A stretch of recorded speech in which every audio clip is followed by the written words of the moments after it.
very powerful topic today, and I praise and thank God that we all who are here are going to be blessed mightily. We are going to discuss directly, get into the very realm that where everything happens and where everything happens. May God's grace and glory be on all of y'all who are there on this very thing. Now, I just want to start by saying, many times our prayers are never heard, okay? And there's always people saying, why is our prayer never heard, okay? And do we understand that there are two realms that we pray in? One is the physical realm and one is a spiritual realm, okay? To understand the spiritual realm, we need to know who we are, and then we understand it. So many times we keep praying and keep using scripture and keep, breaking our heads using the scripture, praying. And then sometimes you wonder, why is this prayer not heard? So it's so important that we understand why our prayer is not heard, because the prayer that we make is the prayer in the physical realm, okay? And when it is led by the Holy Spirit, that's when there's manifestation, there's power, there is confidence in the prayer. And as we just heard, the testimonies that are there, okay, when you believe in God's word and the Holy Spirit telling you that nothing is wrong, I'm in control, it just happens. And that's how miracles take place. So today, we all want miracles. I'm going to show you how we can get our miracle and how the word of God says, if we understand how we play in this particular realm, okay? So let's understand firstly that we are spirit. So we'll go to 1 Thessalonians, that's 5:23.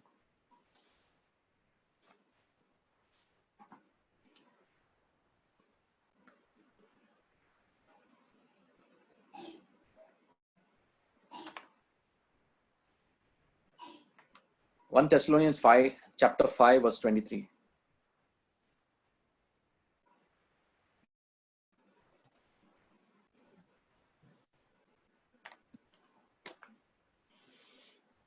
Yeah, please read. May God himself, the God of peace, sanctify you through and through. May your whole spirit, soul, and body be kept blameless at the coming of our Lord Jesus Christ. Okay, so here it clearly says, may your whole spirit, soul, and body be kept blameless at the coming of our Lord Jesus Christ. Now, the Lord clearly says that we have a spirit, we are spirit with a soul in a body. Okay, the body is just the outer shell, but we have a soul and we are spirit. So what is the spirit? The spirit is that very being that cries out to God, where God's spirit wants to unite with our spirit. And the soul is the five senses, the mind that reasons and decides whether it goes on logic, on seeing. Whereas the Lord says, when we are in the spirit realm, we got to work and believe the unseen into the seen. Okay. Certain scriptures that take us there so that we understand the base of this entire teaching. Hebrews 11:1 and then 11:3.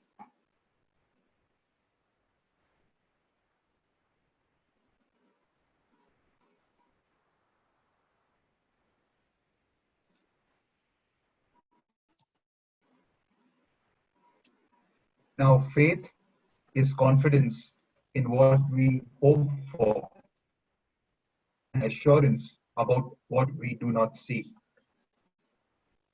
By faith. So it says very clearly, faith is wait, let's understand one first. Now, faith is confidence in what we hope for. Remember, we are hoping for something. It also says in King James Version that the faith is the substance of things hoped for and assurance of things not seen. So we are basically calling the unseen into the seen, and that's what God says, that we need to worship in spirit and truth. Okay, and let's go to verse 3. By faith, we understand that the universe was formed at God's command, so that what is seen was not made out of what was visible. So what was seen was made out of what was unseen. You call the unseen into the seen, And we have seen so many miracles where people start calling the unseen into the seen and believe for a miracle and thank God, because they know the moment you have done that, your prayer is heard. Okay. But now in the spirit realm, all these prayers work. You can't, the unseen is something that we can't see. Okay. And how can we call the unseen into the seen? So let's now go to two different topics that will take us deep into understanding the spiritual realm. And then how do we pray and how do we get our miracle? How do we live lives of power when we understand which realm we are in, and how do we get into that spiritual realm? Let's go to the book of Genesis, chapter 28, 10 to 17.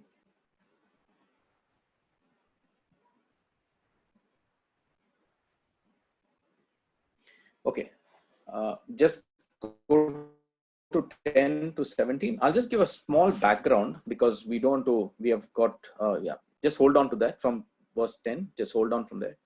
Now, if you look at Isaac, he had two sons. Okay, one was Jacob and one was Esau. Okay, and Isaac was getting old, and in that tradition, when they blessed, it was normally blessed, the eldest son would take the blessing and he would have everything. It was like an oath that if I bless you and give you my blessing, everything from me belongs to you. So this is the way it was. Now, if you look at from Jacob, okay, Jacob basically deceived Esau, by actually going and showing that he is Esau, and he used the goat's hair because his brother was hairy, and he wore the clothes that his brother had because Isaac was very old, he couldn't see. And Isaac said, "But is that Jacob?" He said, "No, no, I'm Esau." And now Isaac gives all his blessing, the blessing that he has to give, he gives it uh, to Jacob. And now Jacob gets that blessing. When Esau comes back and says, "Look, Dad," or he says, "Father, look, I've got a kill." And even they prepared that special meal for him. And now when the elder son comes, he says, "I'm Esau. Give me your blessing." He said, "But I've already given the blessing. Who was that?" Then he said, it must be Jacob. So from that time, he was in his heart, he had anger. He wanted to kill Jacob. Now his mother realizes that he's waiting for a chance for Isaac to die, and then Esau is going to kill Jacob. Now this story comes where Jacob is sent to another place, and his mother says, "Go far away to Haran, and there you reach there, wait for some time till your brother's anger settles down, and then you come back." Now we're going to read and understand where the spiritual realm comes in. Can you start now?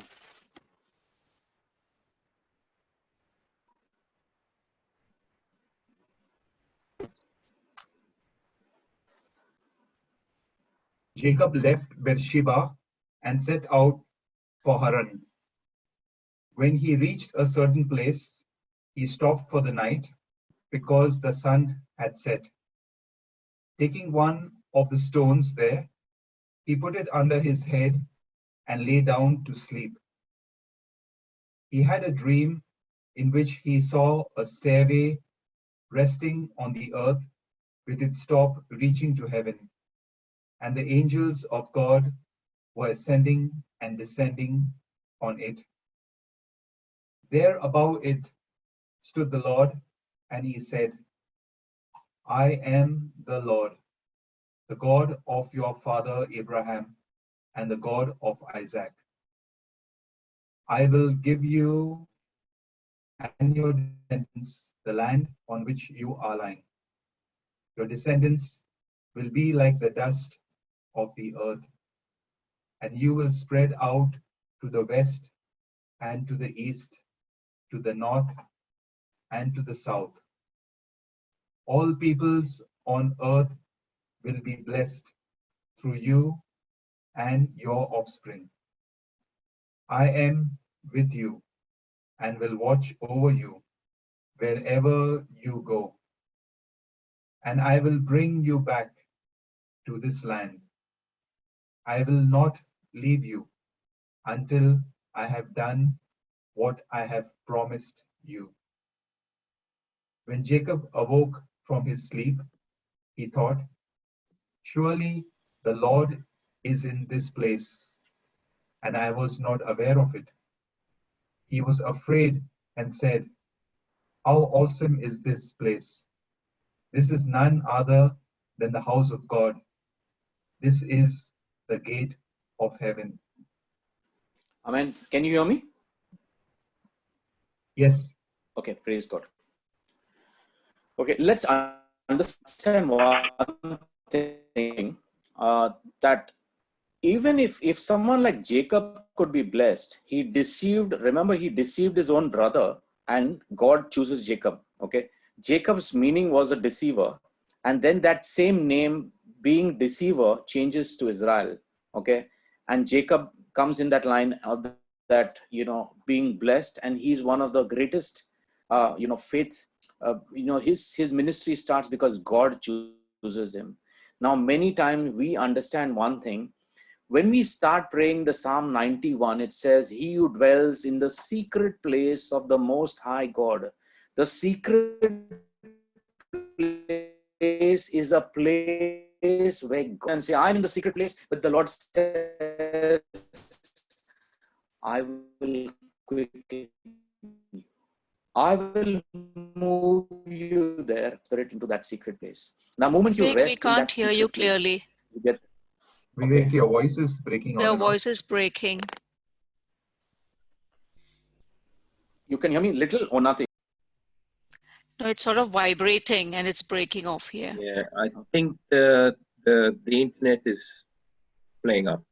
Okay, let me do one thing. I'll try joining on another connection, and so just give me a second. Okay, I'll try joining from my iPad. Am I clear here at least? Yeah, thank Yes, God. better. Praise God. I'm Praise using God. my iPad. I always kept a plan B ready, and God has used that very much. Okay, Praise so God. Jacob basically was a deceiver. If God can choose Jacob, he can choose any one of us. Okay. Back in the day, the anointing only happened to people who God chose. Okay. So it was just people like Jacob, like Moses, like Isaiah, like Jeremiah. All the prophets had the anointing. Okay. Ezekiel. Now, the other people, the anointing never went to them unless and until there was a special mission that the anointing was sent for. But here the Lord clearly said that I am going to, send my Holy Spirit, and my Holy Spirit is going to teach you everything. Okay. So today, all I want to tell you is, when Jacob basically goes to sleep, he sees a stairway resting on the earth with its top reaching to heaven, and the angel of God were ascending and descending on it. Okay. There above it stood the Lord, the God of your father Abraham and God of Isaac. He says, "I'll give you and your descendants the land on which you are lying. Your descendants will be like the dust of the earth, and you will spread out to the west and to the east, to the north and to the south. All peoples on the earth will be blessed through you and your offspring. And I am with you and will watch over you wherever you go. And I will bring you back to this land. I will not leave you until I have done what I have promised you." Now, what is the Lord? Why does the Lord choose Jacob and makes Jacob, blessed? Okay, and why does he do this? And ultimately, Jacob's name becomes Israel, if you look at it. When Jacob woke up from his sleep, he thought, "Surely the Lord is in this place, and I was not aware of it." He was afraid and said, "How awesome it is in this place. There's none other than the house of God. This is the gate of heaven." Okay, now this is a spiritual realm, and this is how the spirit realm works. When we understand and we are part of the spirit realm, we will know how powerful it is, to have a praise in that spirit realm. Okay, we'll do another verse, okay, and then we will understand this thing. What I wanted to share with this very teaching was that the spirit realm is real. It is more real than the physical realm. Okay, and now you have to agree that in the spirit realm is God, in the spirit realm is the angels, in the spirit realm is the devil Satan, and in the spirit realm are the demons. Okay, and this is a real realm, and everything that happens, okay, in the physical realm starts from the spiritual realm. Many times the root of our bitterness, the problems, and all the frustration starts in the spiritual realm, but we try to treat the symptoms in the physical realm, and that's where we go wrong. And that's why we need the anointing to understand the sly and wicked devil. Okay, I've been through a lot of spiritual warfare this whole last week, and I know one thing: the topic that I'm teaching today and what we are going to learn today is going to change our lives forever. So please stick on and understand everything that is taught today, because this is going to help us to understand why our prayers do not get heard at times, because we are praying in the wrong realm. Okay, so how do we get there? And let's understand with another topic to give you the understanding of why, how the spiritual realm works. Let's go to 2 Kings chapter 6 verse 8 to 18.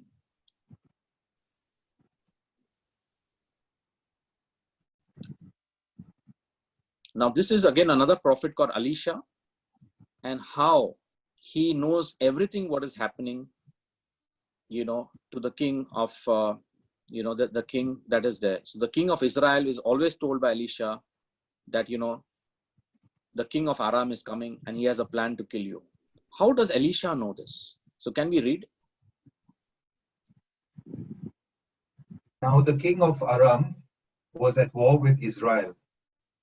After conferring with his officers, he said, I will set up my camp in such and such a place.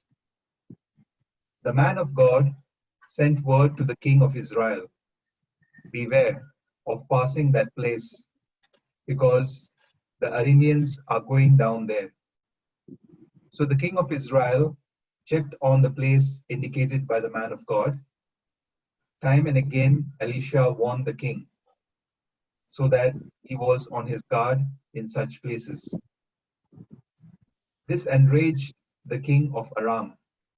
He summoned his officers and demanded of them, tell me, which of us is on the side of the king of Israel? None of us, my lord the king, said one of his officers. But Elisha, the prophet who is in Israel, tells the king of Israel the very words you speak in your bedroom. Okay, I want to stop there. But Elisha, the prophet who's in Israel, tells the king of Israel the very words you speak in your bedroom or in your bedchamber. How does Elisha know what is happening in the king of Israel's, the king of Aram, when he's having a meeting with his entire officers? There is total security there. On what basis does Elisha know what he's speaking in his bedroom? Okay, this is the spiritual realm where the Holy Spirit starts talking to you. And are we hungry to get into that realm and understand how that realm works? And the Holy Spirit wants to bless all of us today so that we understand that the spiritual realm is real. Okay, and we all are spirit, and we should pray in that realm. Okay, go ahead. Go, find out where he is, the king ordered, so I can send men and capture him. The report came back, he is in Dothan. Then he sent horses and chariots and strong force there. They were by night and surrounded the city. When the servant of the man of God got up and went out early the next morning, an army with horses and chariots had surrounded the city. Oh no, my lord, what shall we do? The servant asked. Okay, the servant there basically was looking with which eyes? His physical eyes or the spiritual eyes? Savio, can you answer? His physical eyes. Physical eyes, not with his spiritual eyes. Now, I want you to know that we are called to live by God, because God is spirit and he wants us to worship him in truth and spirit. This is something that we need to know. Okay, and that's the only way we can get into the spiritual realm, by knowing who we are in Christ and the power that God has given us. Now go and read further, Savio, and we'll understand how the spiritual realm works. Don't be afraid, the prophet answered. Those who are with us are more than those who are with them. Okay. Yeah, just Elisha, let me just say one thing.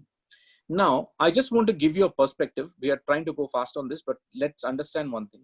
The king of Aram gets to know that the king of Israel is basically knowing all his plans. It's not one time, second time, third time, but many times when he's going to kill this king, every time Elisha is telling him, don't go this way, go the other way. It can happen one time, two times, three times. Then the king thinks that one of the servants is basically, one of the army men must be telling the enemy what's happening. But they say, no, it's Elisha. That's the man who knows exactly what you're doing. He can hear what's happening in your bedroom and what you speak. So they say now, send him and capture him. Now remember one thing, and this is where it all happens. When the servant of the man of God got up and went out early the next morning, an army with horses and chariot had surrounded the city. Now I just want to ask you one question. If you or I were the servant, we just get out of our house to see what's happening, and you see a big army of horses and chariots with all kinds of weapons and ammunitions or swords surrounding you, what will come into your eyes? Will you be happy and you will come and say, wow, praise God, such a big army has come? Why has the army come? Does he know why the army has come, Savio? No, he doesn't know. No, but does he know that the army has basically come to Yes. search them? Yes, he knows, because he can see with his physical eyes the army is all around them. Exactly. Oh no, the Lord, what shall we do? The servant said. So this is how it works in the spiritual realm. I want to show you how the steps are and how it works. Okay. What does the prophet say in verse 16? Don't be afraid, the prophet answered. Those who are with us are more than those who are with them. Let me stop there. Savio, how many people were there with the prophet? Only the prophet and his servant. So only prophet and his servant were the only two people. And he says, what is he saying? Those who are with us are more than those who are with them. Now, what is the prophet looking at? With his physical eyes or spiritual eyes? Which is with the spiritual eyes. Okay. Now we need to know that we are accepted Jesus as Lord and Savior of our life, because Christ is our redemption and the truth, and He's the way to the Father. So it's very clear here that if we have Christ in us, we are in the spirit realm. Okay, because He is the way to the Father, and the Father, God is spirit. Okay, we'll go to that. But we need to understand is we need to start talking the unseen into the seen. Okay, and with this prophet, those who are with us are more than those who are with them. So he's talking of the spiritual realm, and the servant is looking in the physical realm. Now tell me, this is where all changes, because the moment you get to see a report from the doctor saying you have a problem, the first thing that hits you is what? Is joy or fear? Fear. And then what happens when you have fear in you? Can you get into the spiritual realm, or you will get into the physical realm? Into the physical realm. Is your prayer powerful or is it weak? It's weak. Because you are seeing and praying and telling the Lord, I have got this, and somebody, now suppose you call, immediately what you do, you'll pick up the phone and call someone who is in the prayer life, or someone who is in a, the person who intercedes. And if that person's faith is weak and he says, oh my God, someone like this died last week, what will happen to your prayer? Tell me. Shaken. Weak. Okay. I'm just giving you a perspective. Someone gets tested for COVID. Okay. And he's, someone goes and just says, please pray for me. And they said, oh yeah, just now we just attended a funeral of a person who died with COVID. Oh, but definitely we'll pray for you. Okay. How bad is your symptoms? Don't worry. Yeah? I've got a lot of faith and God will heal you. Now tell me, can you ever pray that way? What will happen to that situation when this is a real situation? Do we all go through this, Savio? Yes. This is a real situation, and we are taking, and God is trying to teach us how we take authority and start working in the spiritual realm, because that's where we are. We are not in the physical realm. We are blinded by the devil because he wants us to believe that we only operate in the physical realm, but we are not in the physical realm. We are spirit, and we should pray in the spiritual realm and call the unseen into the seen. And that's what God is calling us to do today. Okay. So how does it work? So what happens in verse 17? And Elisha prayed, "Open his eyes, Lord, so that he may see." Then the Lord opened. Okay, let's listen. Elisha prayed. What did he say? Open his eyes, Lord, so that he may See. Okay. Do we also say, open our eyes, Lord, that we may see? Can we call the unseen into the seen, Savio? Yes. If we operate in the spirit realm, we do not see with our physical eyes. We call what is the unseen into the seen and ask the Holy Spirit to manifest and say, Lord, and that, how do you pray that prayer of confidence? When you know you're on the spirit realm, you pray with confidence because you know it's done. Yes. Okay. You know you're healed. You know you got a job. You know you're blessed. Your finances are blessed. You're out of bondage because you speak it and you move there, because you know your word, the spoken word in the spirit realm has power, and God will say, okay, this is what I spoke. I confirm this word. Let it be done. Okay. Because that is his will for you. Okay. So it has to move by the Holy Spirit and not by you. Because if you do that, you'll be looking at your physical realm and praying. Now, I just want to tell you something. If you look at this very servant, if he sees all those horses and chariots who are come here to capture them, what kind of prayer is he going to make if he sees all this? With fear or with faith? With fear. So are we also in that situation many times? When Yes. we are in that situation, we see a situation and then immediately the situation grips us, and now the situation is talking to us. Do you agree? Yes. If a doctor sends a report to you, if the report is not proper, what happens? Does the report start speaking to you? Yes.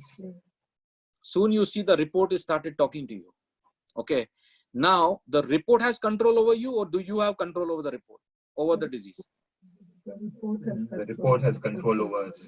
This is what we need to understand. This is the base of understanding the spiritual realm. Because the moment you open your mouth and say, I am sick, what are you doing? Then the devil says, those are my words, I'll take it. Savio, because you're there, I'm telling you, because others also are there, but they need to learn this basic concept of prayer in the spiritual realm. Because the prayer of the Holy Spirit, God has wanting us to be healed. God wants us to be prosperous. God wants us to have a future full of hope. God wants us to have the best of things. And he also says in Romans 8, for those who love, I love Romans 8, just meditate on Romans 8. He calls us heirs of God. He says, whatever's mine is yours, you inherit it. So heaven and the blessings of heaven are ours because we walk through Jesus and we are in the Holy of Holies. But the devil is sly and he knows how to deceive us. He makes us look at things and make a prayer. That prayer is always in the physical realm, never in the spiritual realm, because we are seeing and praying. Whereas God is saying, stop looking with your eyes, start looking with those eyes where heaven is saying you're healed. You are saying, but Lord, the report says I'm not healed. What is more important, God's word or the report from the doctor? Savio? God's word. Because God's word is the truth. It's the truth. The report from the doctor or the situation is a fact. Yes. Can the fact be changed? Yes, the fact can be changed. The truth can be changed?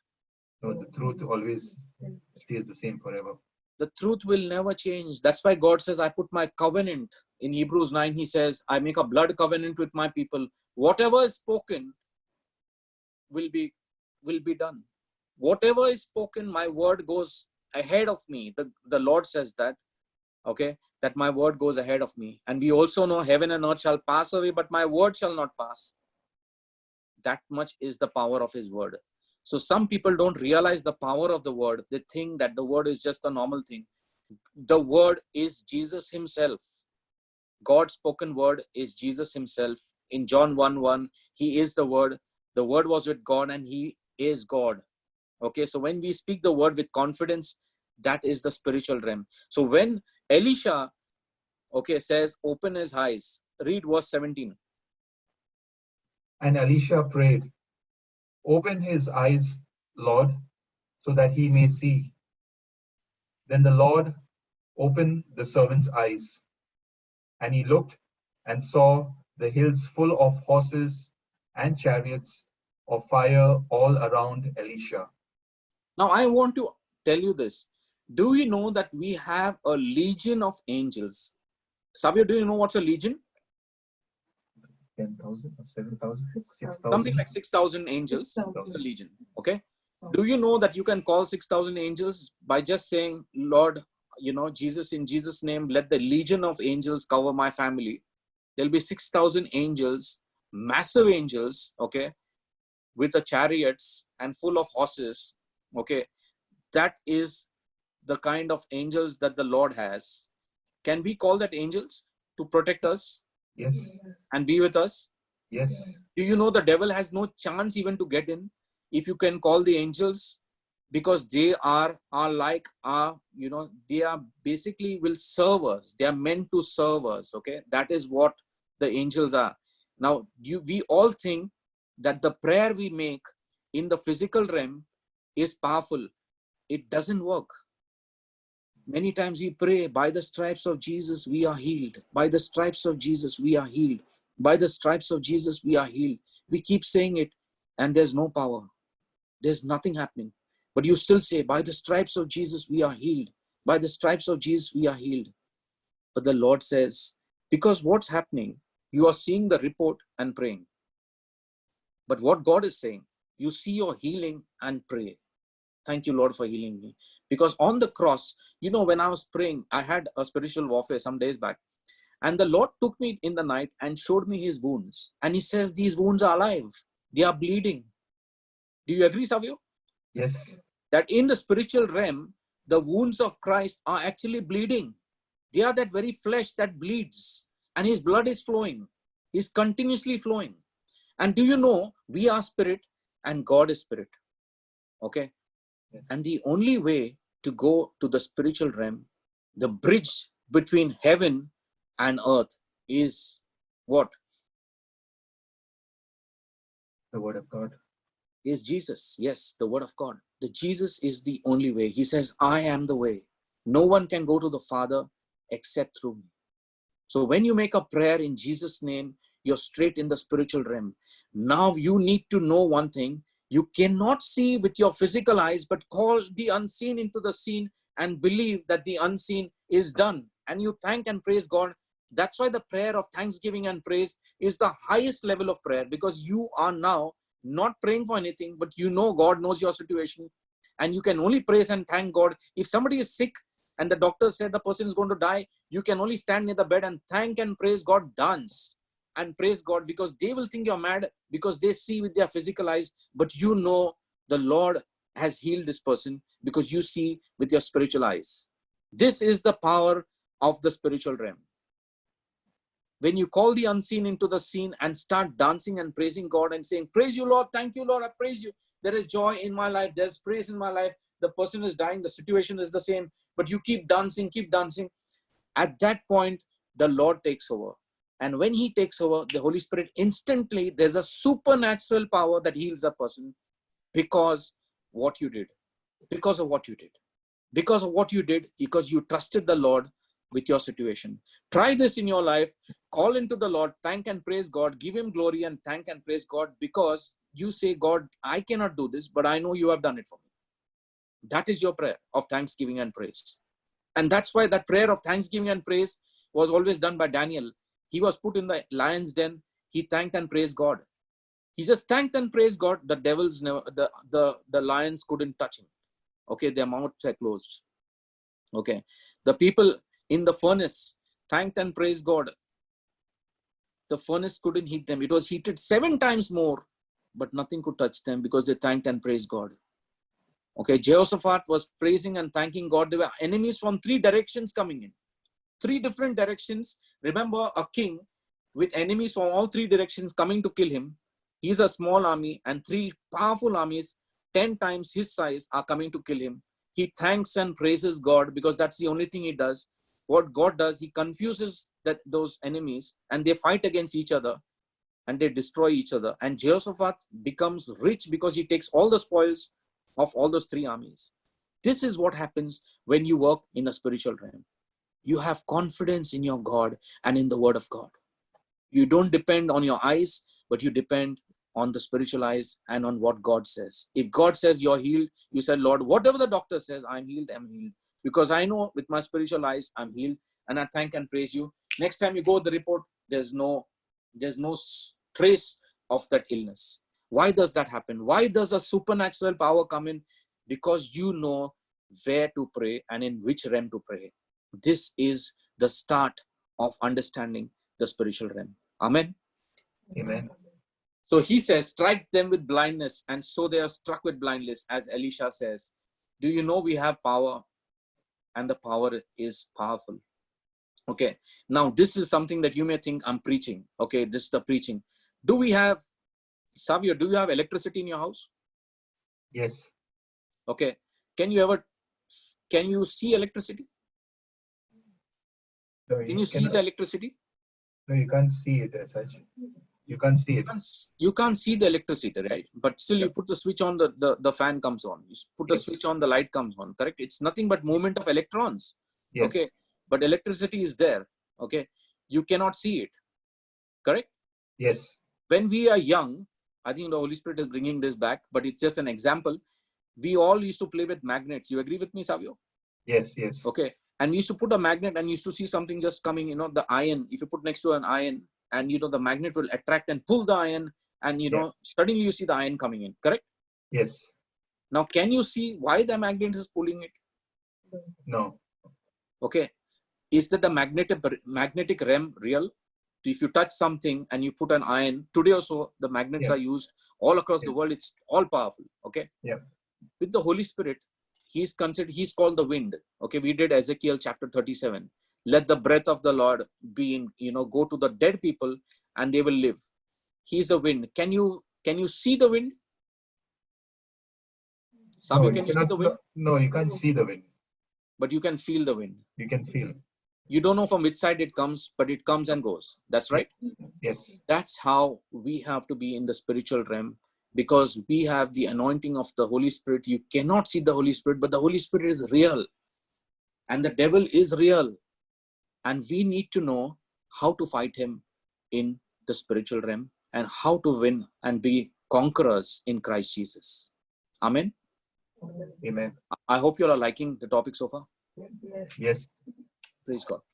Okay, so now I just want to, before I go into this, I just want to tell you about a spiritual warfare and how we all will be under spiritual warfare, because this group, do we all agree that this group is powerful? Okay. And Yes. This is not run by man, it's run by the Holy Spirit himself. Okay.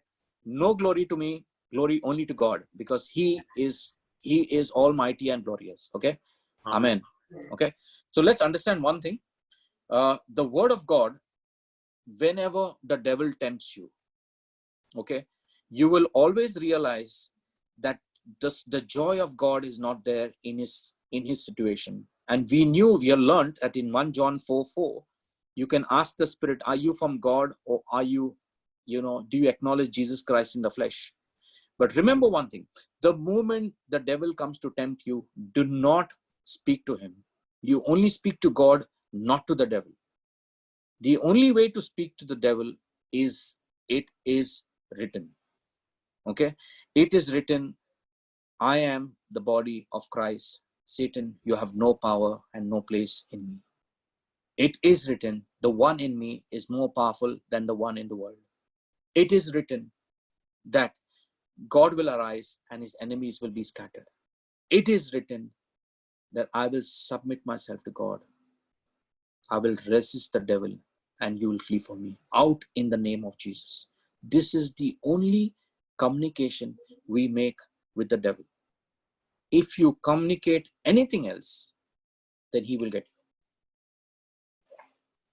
Okay, this is something that the Lord taught me, and that's why we think the devil is not real.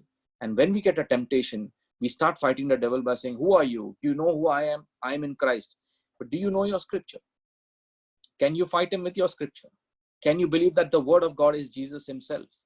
And when you fight him by saying it is written, he just backs off, because he knows who you are in Christ. Amen. Praise God. Amen.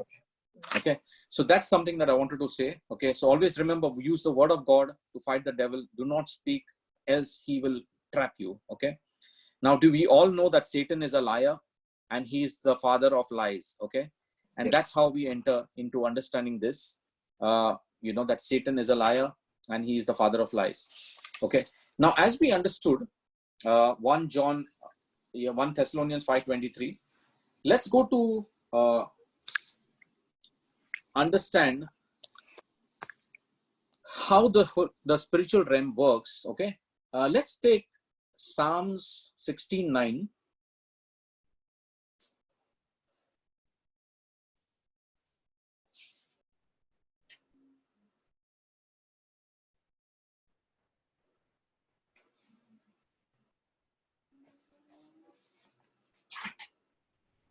Vivek, just Psalm 16:9, right?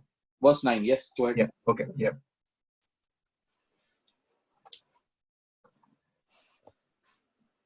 Therefore, my heart is glad and my tongue rejoices. My body also will rest secure. Okay, this is in the line of, we are a spirit, soul, and body. Okay, my body will rest secure when, therefore, my heart is, my spirit is glad, and my tongue will rejoice, and my body will rest secure. That makes sense? It's the body, soul, and the spirit. Okay, so how we pray, because we have understood in 1 Thessalonians 5:23 that that we are spirit. Okay, we have a soul and we live in a body. This is how it is. The body is the outer covering. Okay, now today I want to understand is we always rely on the body for everything. Is that correct? Okay, so Yes. we look at the body because we ignore the spirit, and this is where all our problems are, because everything starts from the spiritual realm and ends in the physical realm. But if we do not understand this, you will treat the symptoms in the physical realm but not heal the person at all. Okay, let me give you an example. A person who's an alcoholic, okay, has started drinking alcohol. Okay, you are trying to send the person to Alcoholic Anonymous. You want the person to stop because that's your loved one. You want the person to stop drinking alcohol, but his root may be a bitterness that has happened in the spiritual realm. He is bitter there, and the only way to get out of bitterness is an emptiness that is there. To fill the emptiness, he's decided to drink alcohol. We try to treat the alcohol in the physical realm, thinking that he stopped drinking the alcohol. But I want to ask you, Savio, if the person is not healed in the spiritual realm, would he go back to alcohol? Yes. Okay. I just want to say, I had gone for a retreat. I think I've shared this with someone. I had gone to a retreat in Kerala in India. It's supposed to be a very famous place. Okay. And a person who he has gone for 7 retreats there because he has got a very bad chest, and he was told by the doctors not to smoke. So he had given up smoking, and he said, I gave up smoking. And his wife was so happy. She was praising God and saying, yes, he gave up smoking and he's, healed totally. And he also said, I'm healed totally. Gave a testimony that he's healed. And he's told everyone, I'm healed. When the train reached the next station, immediately there was a man who was selling cigarettes. He comes and says, do you want a cigarette? Now that man was right in front of my eyes. Okay. And I could see his wife praising God for his healing. And he told that man who was selling cigarettes, please, I would love cigarette. Okay, he went, bought the cigarette and smoked as much as he could. Okay, for all the retreat that he never smoked, he smoked in that one time. Okay, I could see him smoke 2 cigarettes at one time, because that is what happened. Now, my question to you is, if the person was healed, why did he go back to the cigarette? Was he healed in the physical realm or in the spiritual realm? Savio? In the physical realm. Okay, so many a times we ask for healings in the physical realm, thinking that we have symptoms in the physical realm, but the problem is in the spiritual realm. There's an unforgiveness, there is bitterness, there is a total amount of frustration, there is total depression, you feel total hurt, there are a lot of hurts within, and the person has to show it in some way, so he manifests in the physical realm, and that's where the devil gets us, and that's called the strong man. Okay, so to get the devil out there, you need to go back, and the only way that can happen is the anointing. Okay. And that's why my favorite verse is Isaiah 10:27. Can you take me there?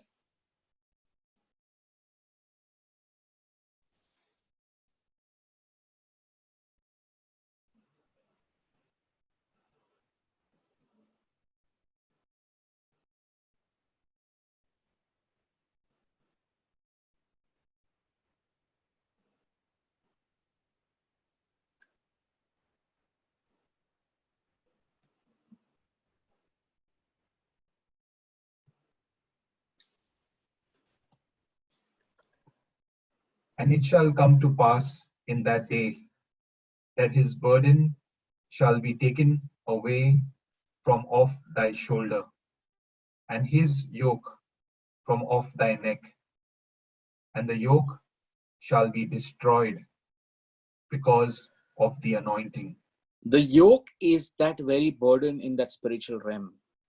The person who's feeling that burden is to be healed in that physical, in the spiritual realm. And that can only come if you repent and ask God for forgiveness. True repentance and forgiving others is the base of walking into the spiritual realm and understanding how God works there. Okay.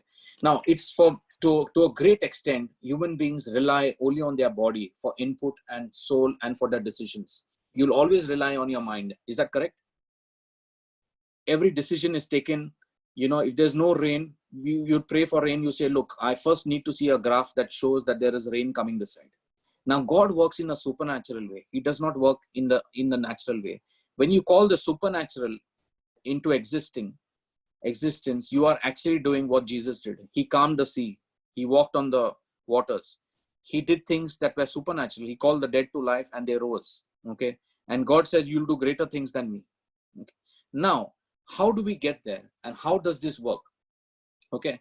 Now, to a great extent, as I said, when you disregard the spiritual side of you, you often get into depression or get into emptiness or get into bitterness. Okay. Now, only when a sinner repents and turns to Jesus for salvation, God sends his Holy Spirit to dwell within the spirit of that believer. Now, let's get into some scripture to understand this. Luke 24:49. Savio, are you liking it? The teaching? Yes, yes, yes. Praise God. Luke chapter 24.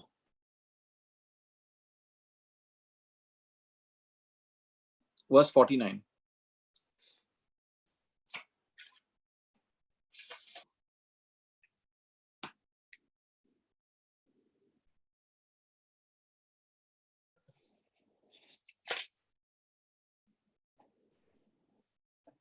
I am going to send you what my Father has promised. But stay in the city until you have been clothed with power from on high. That's the Holy Spirit. Is that correct? Okay. Yes. Take me to also 1 Corinthians 6:19.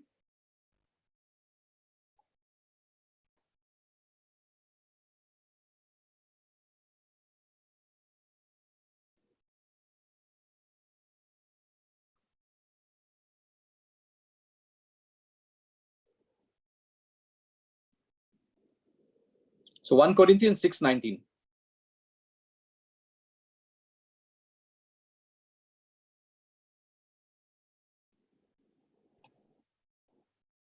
Do you not know that your bodies are temples of the Holy Spirit, who is in you, whom you have received from God? You are not your own. And if you read further, just that first line, you are bought at a price. Do you understand the price? What was the price? The price was paid on the cross. Okay. Yes. And clearly in the verse 17, if you read 17, what does it say? Flee from sexual immorality. Verse 17. 17. Okay. But whoever is united with the Lord is one with him in spirit. So God's spirit and our spirit become one. Okay. Yes. So that's what the Lord is trying to tell us. Okay. Now I want to tell you how this whole change happens and how we move into the spiritual realm. 2 Corinthians 5:17. Okay. The first step to get in the physical realm to the spiritual realm is to Jesus. There's only one way through going through Jesus. So we repent for our sins and ask God for his forgiveness. Okay. The moment we do that, God sends us his Holy Spirit. Because when we accept Jesus Christ as the Lord and Savior of our life, the Holy Spirit comes and dwells in us. He's made his address in our very temple. Now, you know one thing, when the Holy Spirit comes, there's going to be change. You can't live that same life again because he's going to be in the spirit realm. He is in your spirit. And when it says 1 Corinthians 6:17 says, God's spirit and your spirit become one. So now the Holy Spirit starts running your life. Now, what really happens is when you start repenting, when a sinner repents and turns to Jesus for salvation, God sends his Holy Spirit. This is his promise. Remember that. This is his promise. Okay. So, he will dwell in that spirit of that believer. Okay. So this is what we have learned. Now, what happens in this? Okay. The Holy Spirit breathes life into that deflated human spirit. The spirit that was dead becomes alive because of the Holy Spirit. Okay. And a new creature is born. Okay. Can you read? Therefore, 17. if anyone is in Christ, the new creation has come. The old has gone, the new is here. This is a very powerful verse if you can underline it in your Bibles, because this is power. So the first step is repentance and turning away from your sin. Whatever your situation is, however you are, come to God the way you are. Do not change, and the devil will say, please change, go to church, go for retreats and change. Go the way you are. Jesus never came for the righteous. He came for the sinners. So he will take you in the house. Whatever, if the sinner on the cross could be forgiven, God will forgive all of us. There are no favorites in heaven. There are no favorites in heaven. Everyone is same for God. Okay. It depends on your level of your faith, not on the level of your bank balance. This is what God is, and this is how he runs our life. So the first step is to repent for our sins and come and say, Lord, you are my Lord and Savior. I accept you as my Lord and Savior. The moment you repent, okay, the Holy Spirit is sent into your heart. And that's how you become a new creation, and he breathes the breath of life into the human spirit. Okay. So now the point is, how much do we give to the Holy Spirit? That's why I say it is so important that we start talking to the Holy Spirit and allowing him to be part of our daily life. Okay. The more the room you give a person gives to the Holy Spirit, the more power he will experience in living, for God. So he knows that God is important, and he'll give thanks and praise, and you'll acknowledge Jesus in all your ways. That's what happens. So this is the step that happens when the Holy Spirit comes in. But we need to make Jesus our Lord and Savior, talk to him as a friend, and give him more room than our senses that says, okay, this is how it works. Because God is the supernatural, whereas we live in a natural world in the flesh. And what God says is, true worshippers will worship in spirit and truth. Okay. Now, the second step that we need to understand is God is not in the physical realm. He is in the spiritual realm, because God himself is spirit. Okay. Can you take me to John chapter 4, verse 24?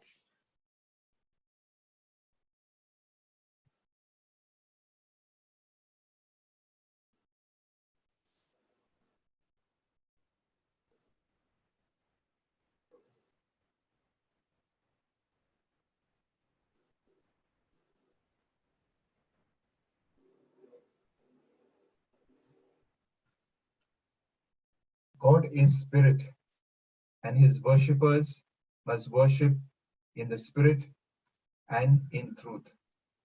Okay, just go a little ahead, verse 23. Can you read?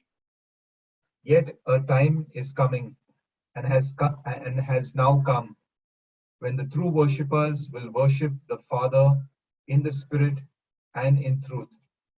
For they are the kind of worshippers the Father seeks. Now, do you understand this, Savio? Because I have other people on mute. So I want to ask you a question. Now, do you understand what the Heavenly Father expects of us? To worship in the physical realm or in the spiritual realm? In the spiritual realm. If you worship in the physical realm by seeing what you can see with your eyes and trying to reason with your soul, can that prayer bring manifestation? No. Okay, because you're not living in faith.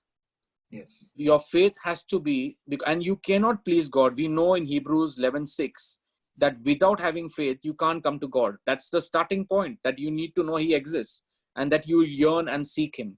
That's the first point. So if you don't have faith, forget it. Okay. So God has said you can't come in spirit because you believe that God is spirit and we are spirit. Now we are moved in that spiritual realm. Okay. The first step was a true confession, coming and repenting in front of God and saying, I'm sorry. And Jesus has all authority to forgive sins. He forgives your sin. Forgive the sins of others as well. If He forgives us, we need to forgive all the trespasses of others. Now God blesses us with the Holy Spirit. Holy Spirit comes in our life. Start making Him a personal friend. Talk to Him daily. Involve Him in everything. Give Him the importance. Say, thank you, Holy Spirit. Thank you for the day. Thank you for blessing me with this. If you have a problem, ask the Holy Spirit to solve it and see how the problem gets solved. Start seeing those small miracles every day, because that's how your faith starts getting built. Let the Holy Spirit talk to you and you start listening to Him. And then you realize the Holy Spirit wants worship in spirit, not in the physical realm. Okay. Does that make it, is it clear? Okay. Yes. Now, this is very clear. If you want to know God, we must experience Him spiritually. There's no way of experiencing God unless we experience Him spiritually.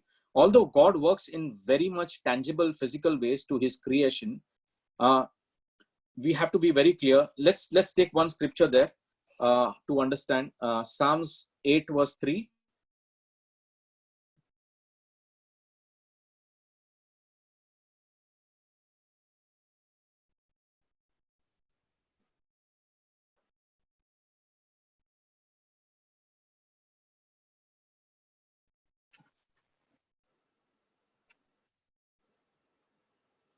Yes, read. When I consider your heavens, the work of your fingers, the moon and the stars, which you have set in place. Read the 4th verse as well. What is mankind that you are mindful of them? Human beings that you care for them? Okay. Now, do you understand how much powerful this is? That the God has put everything in place. It starts in the spiritual realm, but all shows up in the physical realm. Does that make sense? Yes. Okay. The moons and the stars were all created by God, and it was created by God. Okay. And that's how God creates it in this particular realm. Okay. Take me to another scripture, Savio, there, 107:24.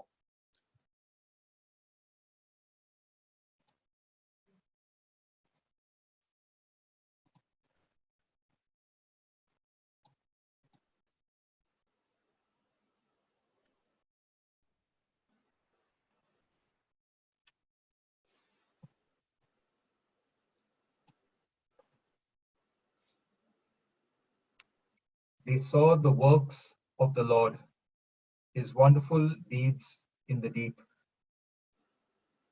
Yes, they saw the works of the Lord, His wonderful deeds in the deep. Okay. Now let's understand one more thing, Savio, from this is this was verse 107 verse 107 verse 24. Okay. So now we know very clearly, we come to know Him personally through the union of our spirit with His spirit. Okay. And we will clearly see in Romans 8:16. If you go to Romans 8:16, you'll see this and how God operates here. Romans 8:16.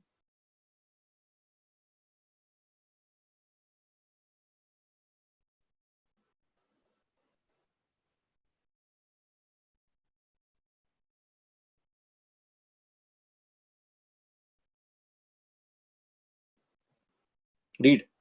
The Spirit Himself testifies with our spirit that we are God's children. Okay. Can you read the 17th one also? That's the power that we have actually. Just read it. Now if we are children, then we are heirs of God and co-heirs with Christ. If indeed we share in His sufferings, in order that we may also share in His glory. All I'm trying to say, if we are children, then we are the heirs of God. What are we? Heirs of God. Okay. And co-heirs with Christ. Okay. So we'll also share in the glory of God. It's a very powerful scripture. that tells you that, we are going to share in God's glory. God's glory is going to be within us. And that's why we call him Abba Father. So the Spirit testifies with our spirit that we are God's children. Okay. Now, if you go back and try to understand that if we start living our life by the Spirit and not by flesh, Romans 8:14. Can you read the 14th verse? 14th, yeah.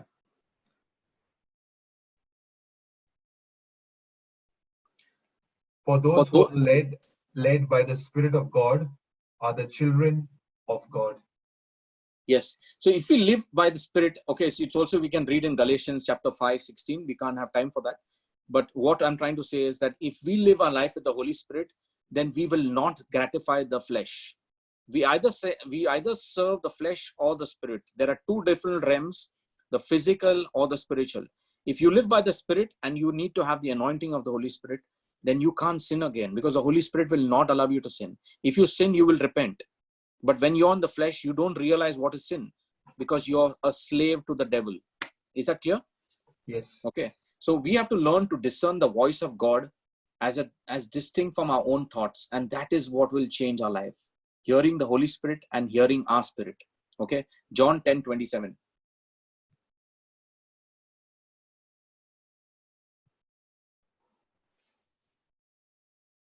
Gospel of John.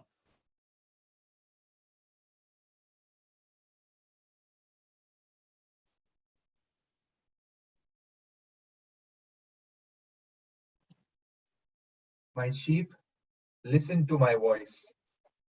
I know them and they follow me. I just want to ask you, Savio, do you listen to the Holy Spirit talking to you? Yes. And does he tell you what are the problems? You said about a snake. Did he speak to you and say, Savio, be careful? Okay. Did you know that he is talking to you? Yes. He talks to you every day, Savio. If you open your ears and listen to him, you will hear his voice. Okay. So the importance is, how important is the Holy Spirit? How much do we make him big in our life? If we make the human spirit big, then the Holy Spirit becomes small. If we make the Holy Spirit big, then we diminish and he increases. Do you understand the spiritual and the physical realm here? Yes. We have a choice of making the Holy Spirit part of our lives and allowing him to run our life, giving him the glory, giving God the glory in every situation, and we glorify him and say that he is good. The moment we start taking credit and say, it's me and my this, the Spirit doesn't exist, what we are doing is allowing the Spirit to become small and allowing the human spirit to grow. And that's where pride grows. Okay. Does that make sense? So this is how we do it. So all of this takes place within the Spirit. So invisible to the other senses. But do you know that the spirit realm is actually real? Okay. But now in the spirit realm, as much as it is godly, there is also Satan and his devils up there. So we need to learn a little bit about him and then close by understanding how we can pray and always remain in the spirit realm. Okay. Take me to James 3:14-15. How does Satan work and how does he really operate in this realm? Now, Satan does not want you to believe that he exists. He will say that we don't exist. This realm does not work. But today I want to tell you that the spiritual realm is more real than the physical realm. And in time, we will all see God's power manifesting supernaturally in our life. Do we want such miracles? Are we looking for that supernatural power of God in our lives? Yes. Amen. So can you read, please, and take me through that? 13 and 14 it is. James, 14:15. 14:15. Yep. But if you harbor bitter envy and selfish ambition in your hearts, do not boast about it or deny the truth. Such wisdom does not come from heaven, but is earthly, unspiritual, demonic. He clearly says this is a demonic wisdom when you try to harbor bitter envy and selfish ambition in your heart. Okay, the ambition is not for this. It's basically to ensure the bitterness that is there. And that is very unspiritual and a demonic force that is trying to rule this. Okay, is that clear? Now let's get to understanding another part. Friends, I have to finish this. So I've got another 10-15 minutes, but I will promise you in Jesus' name, once we go through this, we'll say the prayer So all of us get the spiritual gifts, and I want everyone to get this spiritual gifts so that we are powerful and we are the body of Christ. Amen. Amen. Okay, can you take me to, so what does the devil do? He attacks our mind. Okay, first, that's where he works. Okay. Secondly, he attacks our body. Take me to 2 Corinthians 12:7.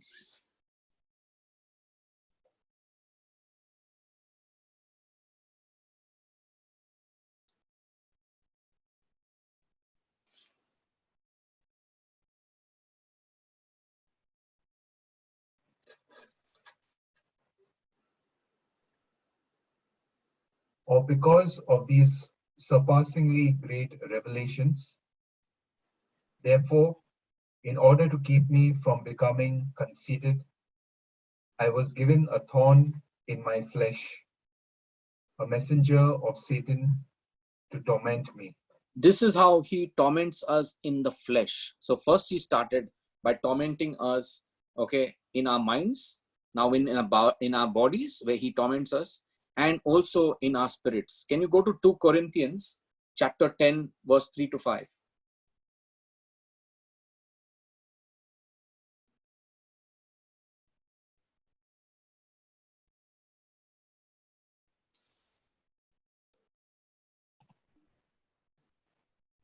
For though we live in the world, we do not wage war as the world does. The weapons we fight with are not the weapons of the world. On the contrary, they have divine power to demolish strongholds. We demolish arguments and every pretension that sets itself up against the knowledge of God.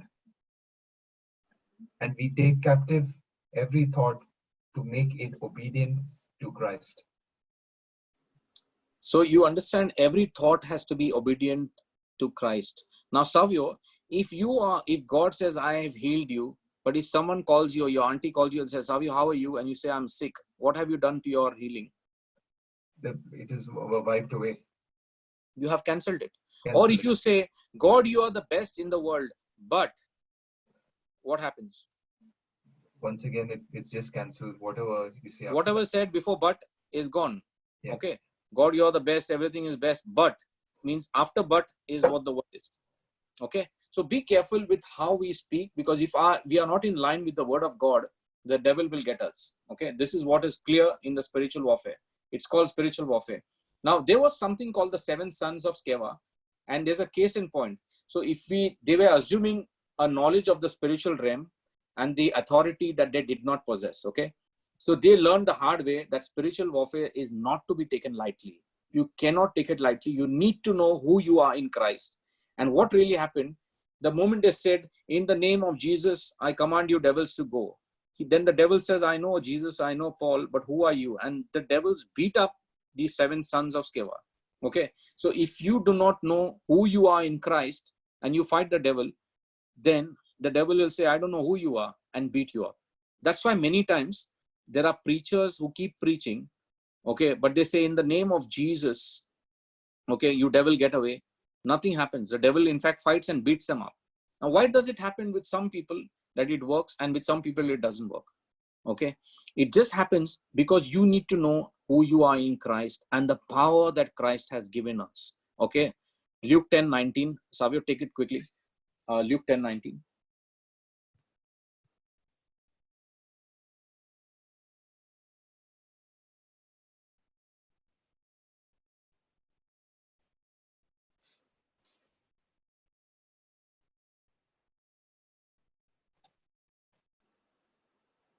I have given you authority to trample on snakes and scorpions and to overcome all the power of the enemy.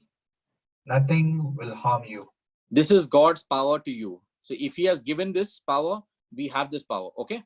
So that is very clear about what God has given us. And that's the power that we all have. Okay.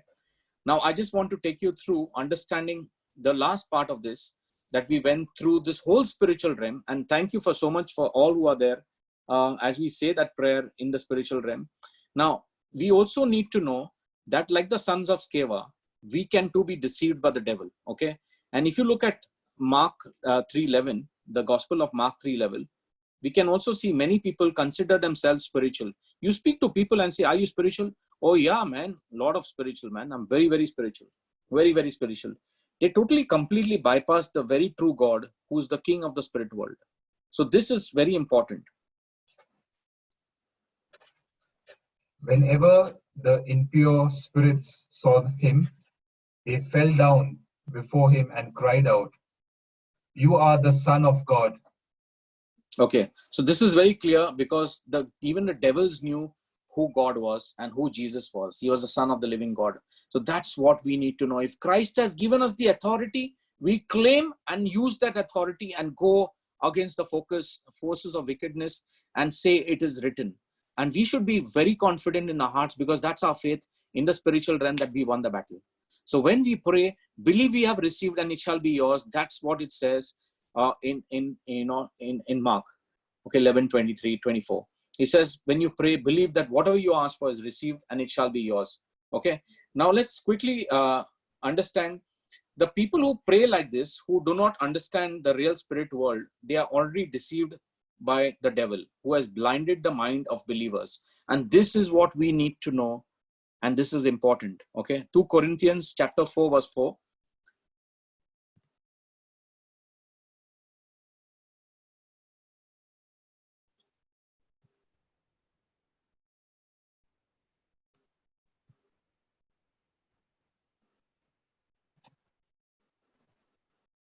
The God of this age has blinded the minds of unbelievers so that they cannot see the light of the gospel that displays the glory of Christ, who is the image of God. So the people do not believe in the word of God. They think that this kind of prayer doesn't exist and this prayer does not work. Okay. Who has blinded them? The God of this age is the devil. Okay. He has blinded the mind of unbelievers. Is that clear? Okay. So Yes. what the Bible clearly says, Savio, and now to wrap it up, is that the spirit world is every bit as real as the physical universe. Ephesians chapter 6 verse 12. I just have 5 more minutes and I'm done. But I need to complete this part, which is very important.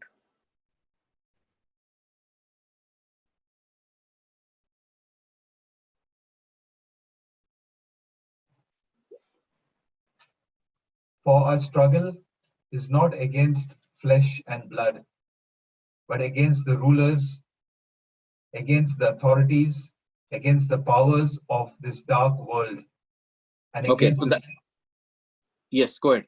and against the spiritual forces of evil in the heavenly realms. That's right. So what does God want us to do? He tells us, verse 11, put on the full armor of God so that you can take your stand against the devil's schemes. Is that correct? Yes. So that is what God wants us to do. And if we look at it, the book of Daniel, for people who want to read this, is chapter 10, that you don't have to go there, but there was God's angels fighting the forces of darkness. Okay. And if you notice, if we are vigilant as the Lord commands, you will not be caught unprepared by Satan's attacks. Okay. Now, Satan, we know, is an attacker, and he attacks all the people who do not know the word of God and do not know the power in the spiritual realm. Okay. If we go to 1 Peter 5:8,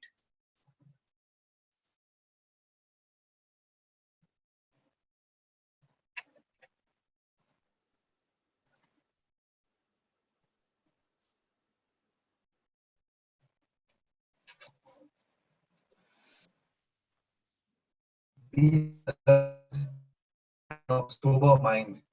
Your enemy, the devil, prowls around like a roaring lion, looking for someone to devour. yeah, so remember, resist him, stand firm in the faith, because you know the faith of a family of believers, okay, is undergoing through the same kind of suffering. But remember, you have to resist the devil. You cannot be and, allow him to come in. Many a times we allow the devil, give him the permission to enter in, and that's where the problem comes in. Okay.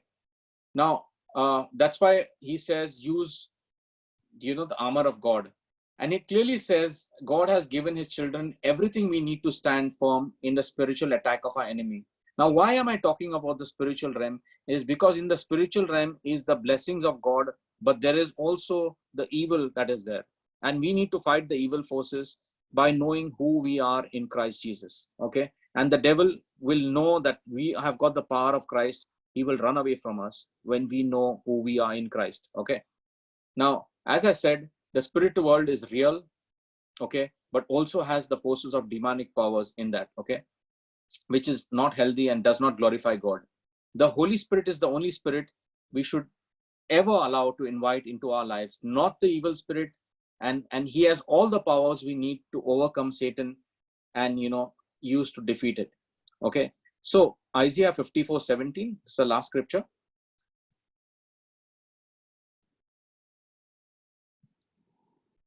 This is a very powerful topic. There's so much of depth in it that it would take one whole day to learn it. I have to do it in 1 hour. So I'm trying my, giving everything so that we understand who we are and how the prayer takes place. No weapon forged against you will prevail, and you will refute every tongue that accuses you. This is the heritage of the servants of the Lord, and this is their vindication from me, Declares the Lord. declares the Lord. So the Lord tells you that no weapon that will form against you will ever prevail. Okay. And you will refute every tongue that accuses you. That is the power that you have. This is the heritage of the servants of the Lord. And that's our heritage, our birthright, which God has given us to this. And if there is any and this is their vindication from me, declares the Lord. The Lord has given us the power and we need to use the power. Is this clear? So what we understood is, just to put this in perspective, to enter the spiritual realm, Jesus is the only way to the Father. He says, I am the way, the truth, and the life. For anyone who goes to the Father will go through me. Okay. So we cannot go to the spiritual realm unless we go through Jesus. The first step of getting there to have Jesus in our life is to repent. The moment you repent, God gives every sinner a chance. And the moment we repent and forgive our enemies, that's when the Holy Spirit comes in. When the Holy Spirit comes in, it depends on how important the Holy Spirit is in our life. If we make him important, our lives will be blessed. If we make our spirit important, we have pride. Okay, if we make the Holy Spirit important, we have humility. So we have a choice. And this is the battle that takes place every day in our life. The battle between the spiritual realm and the physical realm. The human spirit, which is controlled by the God of this world, that is the devil, and the spirit, the Holy Spirit that wants to help us and is sent by God to serve us. Okay, so that is how we have the Holy Spirit. We remember we have the authority in Christ to slay the devil and move from strength to strength. Okay, when we pray, we have learned we should always call the unseen into the seen, speak the word out, and believe in our heart that the unseen will happen. You cannot call the unseen into the seen unless you have the Holy Spirit or have faith. And that is the sword of the Spirit. Okay, Ephesians 6:16. It's the sword of the Spirit. So unless we have the sword of the Spirit, and that's our faith, the word of God. So the faith is, we have got to be firm in our faith, as Ephesians 6:16 says. That's where we can have authority over this evil world. Okay, and we know one thing, that the spiritual realm is real. Whatever problem. So today, if you look at someone having a drug addiction, someone having a problem with some habitual sin, it has all started in the spiritual realm. Try getting there to understand where there is bitterness, where there's a problem with forgiveness, where there's some deep-rooted problem that is there, that is still stuck there. Go to heal that problem and destroy that area of their life. Remember, if you love your enemies, do good to those who hate you, bless those who curse you, and Jesus is love. And if God loves comes in your life, immediately the devil has to leave and you will get healed instantly. That is called supernatural healing. Okay. And we don't have, because when we are in Christ and we know in the spiritual realm, we can go right up to the crucifixion and be under Jesus and have a bath there, because we are spirit. We go to Calvary and have a bath in his blood and get washed with his precious blood, and says, Jesus, let your blood be my blood. Let your body be my body. Now, if you have the body of Christ, can there be sickness, Savio? No, Can there be disease in your body? no, Can you be a loser? no. Will you ever suffer suffering is different from this? Would you ever suffer pride or all these other things, evils of this world? Because Christ living in me is more powerful than the world, one in this world. 1 John 4:4. Okay. So I hope this teaching, I have put a lot in just 1 hour. Okay. I've got around 25, 30 scriptures, but I have chosen the ones that are most important. Let's close in prayer. Today, the prayer I want is for people who have already accepted Christ as Lord and Savior. But remember one thing, to get into the spiritual realm, we must repent of every small sin. So say this after me and believe in your heart that Jesus Christ is our Lord. And remember one thing, the Holy Spirit is more important than our spirit. Allow Him to rule our lives. Talk to Him as a friend. Come with testimonies week after week and talk about every joy that happens every day in your life. Let's close our eyes. Heavenly Father, say this after me. You don't Heavenly have to. Father, Okay.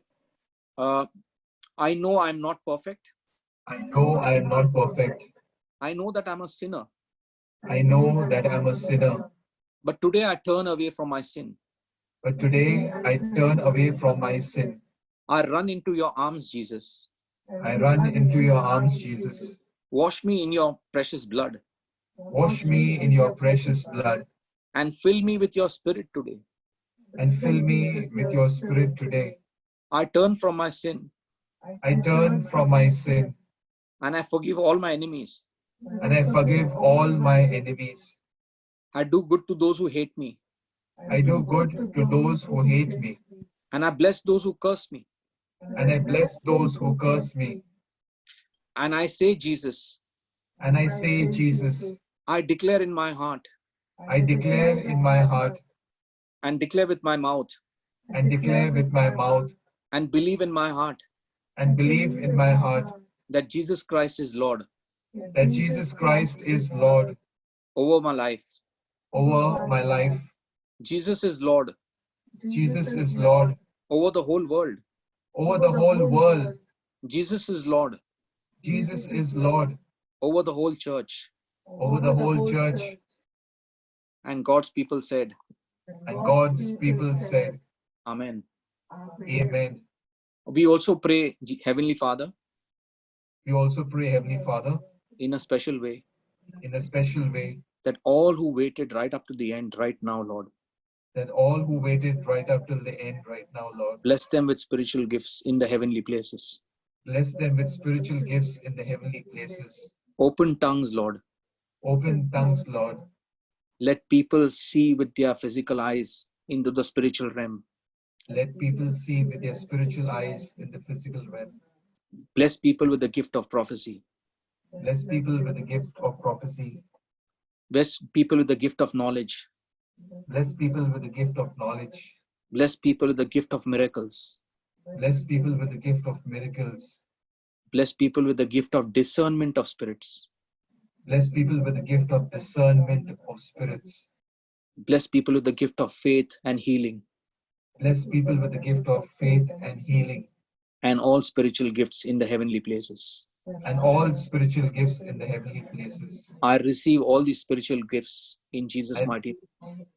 I receive all these spiritual gifts in Jesus' mighty name. Amen. Amen. Thank you so much, friends, for being there. I hope you love this. Please share this teaching with others. And we'll have a more powerful teaching tomorrow evening at 6 o'clock. And we'll see you tomorrow. Thank you, everyone. Good night.